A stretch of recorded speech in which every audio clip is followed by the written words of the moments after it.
Hello everyone, welcome to Technology Glance. In today's video, I'm going to show you how to share your Bigo Live profile.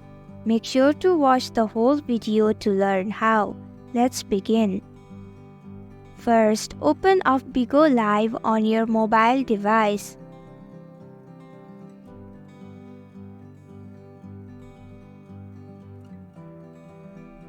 Tap on the Me icon at the bottom right of your screen.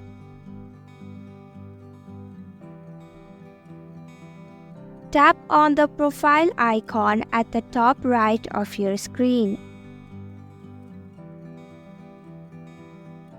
Now tap on the little arrow button at the top right of your screen.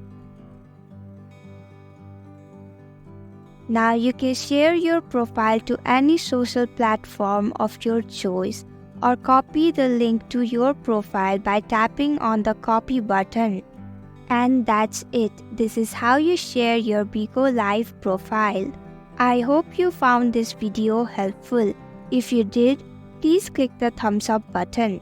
If you have any questions or thoughts, type them in the comments below. And don't forget to subscribe to our channel for more updates. Click the bell icon too so you'll know when we post a new video. We'll be back with another video soon. Thanks for watching.